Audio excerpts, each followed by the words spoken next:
हिंदू ग्रंथ महाभारत से जुड़ी कई अलग अलग कहानियों के बारे में तो लोग जानते ही हैं, लेकिन इनमें से कुछ ऐसी भी कहानियां हैं जिनके बारे में शायद ही किसी को पता हो। महाभारत में ऐसे अनेक प्रमुख पात्र थे जिसकी इसमें विशेष भूमिका रही थी, जिसमें से सबसे प्रमुख पात्र थे श्री कृष्ण। शायद ही कोई जानता होगा कि महाभारत में भगवान शंकर की भी महत्वपूर्ण भूमिका रही थी। आइए जानते हैं भोलेनाथ और पांडवों से जुड़ी ये रहस्यमयी कथा। लेकिन इससे पहले अगर आप चैनल पर पहली बार आए हैं तो चैनल को सब्सक्राइब करना बिल्कुल भी ना भूलें।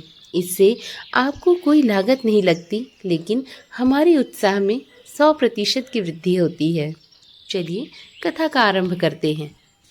महाभारत युद्ध के बाद पांडवों के पुत्रों का अश्वत्थामा ने वध कर दिया था, लेकिन इसके बाद किसने क्या कदम उठाया इसके बारे में शायद कोई नहीं जानता होगा। इस पूरी घटना के बाद की संपूर्ण कहानी भविष्य पुराण में लिखी गई है। भविष्य पुराण के मुताबिक पांडवों के वध के लिए अश्वत्थामा, कृतवर्मा और कृपाचार्य रात के समय पांडवों के आवास पर गए थे। तीनों ने मिलकर भगवान शिव की आराधना करके उनसे पांडवों के आवास में प्रवेश पाने की आज्ञा ले ली। आज्ञा मिलने के बाद तीनों ने मिलकर भगवान शिव से प्राप्त अस्त्र से पांडवों के सभी पुत्रों का वध कर दिया और वहां से वापस चले आए। लेकिन जब पांडवों को पुत्रों के वध की खबर मिली तो वे आग बबूला हो गए। पांडवों ने पुत्रों के वध को भगवान शिव की मनसा समझकर उनसे लोहा लेने का मन बना लिया। जब पूरी तैयारी के बाद पांडव लड़ाई के लिए भगवान शिव के पास पहुंचे तो वे काफ़ी क्रोधित हुए।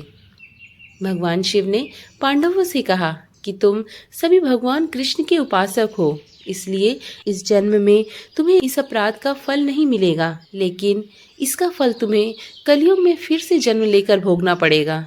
भगवान शिव की इस बात को सुनकर सभी पांडव दुखी हो गए और फिर वो सभी भगवान श्री कृष्ण के पास पहुँचे।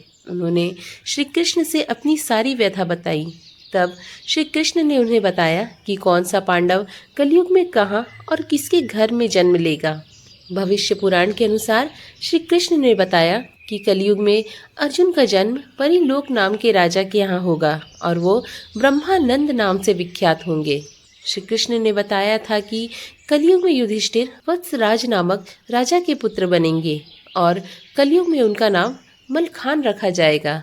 भगवान कृष्ण ने भीम को बताया कि उनका जन्म कलयुग में वीरण के नाम से होगा और वो वनरस नाम के राज्य में राज करेंगे। श्री कृष्ण ने नकुल से कहा कलयुग में उनका जन्म कन्याकुब्ज के राजा रत्नभानु के यहाँ होगा।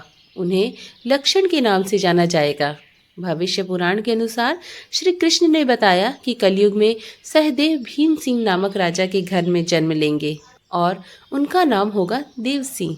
श्री कृष्ण ने धृतराष्ट्र को उनके जन्म में बताते हुए कहा कि आपका जन्म अजमेर में पृथ्वीराज के रूप में होगा और द्रौपदी उनकी पुत्री के रूप में जन्म लेगी और उनका नाम होगा वेला। भविष्य पुराण के अनुसार कलयुग में महादानी कर्ण का जन्म तारक नाम के राजा के रूप में होगा। तो ये थी कहानी सभी महाभारत के पात्र की कलयुग में जन्म लेने की कहानी।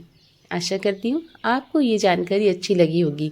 पसंद आई हो तो वीडियो को ज़रूर लाइक करें। हम मिलेंगे ऐसे ही सुंदर कथाओं के साथ। तब तक के लिए राधे राधे।